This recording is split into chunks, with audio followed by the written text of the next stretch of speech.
mythological creatures are a tricky troop to categorize.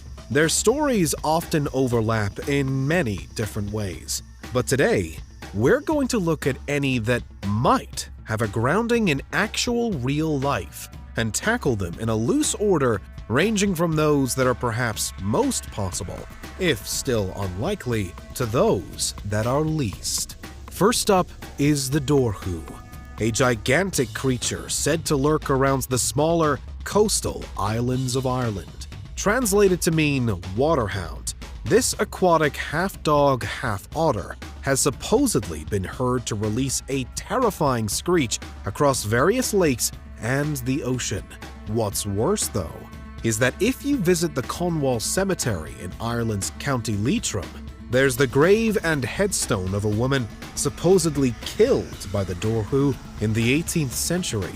It's said by some that the woman's corpse was found by her husband right as the creature was feasting upon it. This particular Dorhu was then slain by the recently made widower, according to legend, but others have been reported in the years since then.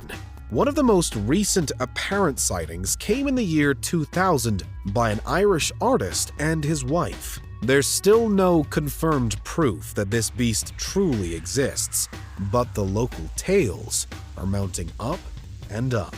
Next, another legendary aquatic creature, the bunyip, said to be a monstrous amphibian that dwells in some of the swampiest regions of South Australia. Reports of the exact appearance of the bunyip are varied. Some describe it as most resembling a hippo or an ox. Others claim it's more of a crocodile-emu hybrid of some kind, while some say it's actually humanoid. Whatever its appearance, though, the bunyip again seemingly loves to dine on humankind. So its story goes. It's said that if you wish to avoid being the bunyip's next victim, either stay away from Australian swamps or listen out closely for its signature booming roar before you decide to venture into them. Of course, there are various other theories as to what the bunyip might really be like some kind of massive bird or deadly reptile. But could it yet be an undiscovered species among Australia's famously varied wildlife? But for now, goodbye bunyip, hello chupacabra. Legend says the chupacabra is a skinny but fearsome creature, something like a wolf or hyena, but with a long row of devilish spikes lining its back. Supposedly weighing in at the size of a small bear, its diet of choice is unsuspecting livestock, with it being branded a lethal menace by many farmers. Unlike the Dorhu or the bunyip, chupacabras are seemingly all over as well.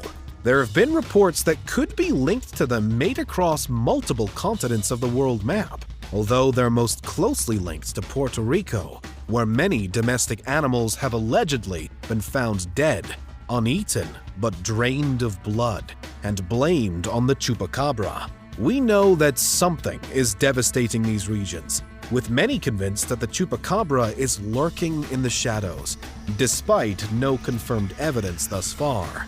As an alternative, there's some argument that the belief in these vampire-like canines might really be caused by sightings of dogs or coyotes with mange, a gruesome-looking skin disease. Of all the mythological creatures out there, however, the Yeti, or abominable snowman, is easily one of the most well-known.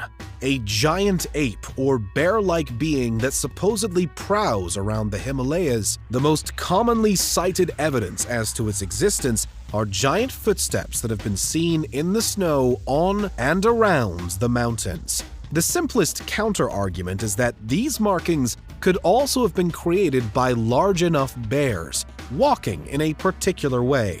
But for those who believe, that's just not the case.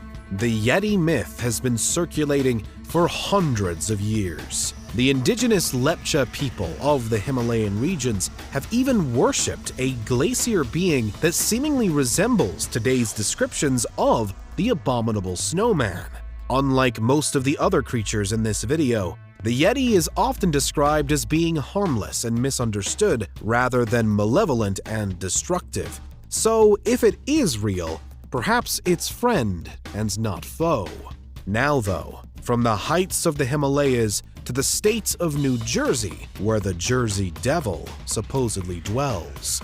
Today, embedded in local folklore, this is an extremely strange-looking creature.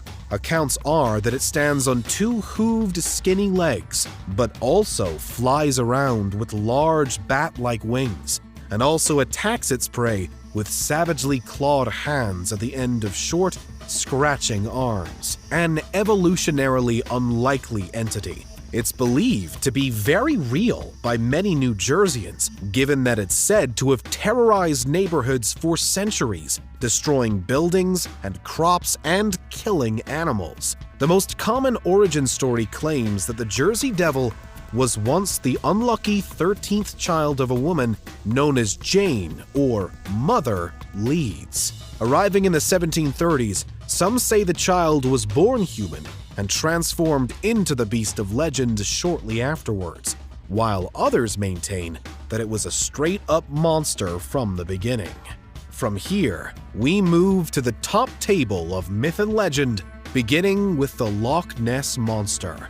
Otherwise known as Nessie, this is the infamous and iconic large beast that's said to live in Loch Ness in the Scottish Highlands. Seemingly similar in build to a more traditional dinosaur, Nessie has massive wing-like flippers at its side, a diplodocus-like long neck, and a series of apparent humps on its back. Perhaps more so than any other creature in today's video, it has reportedly been spotted a number of times, with the first photographic sightings dating back to the early 1930s, and the first written accounts all the way back to the mid-500s AD. As such, some believe the Loch Ness Monster might double up as the last remaining plesiosaur, a large aquatic reptilian dinosaur.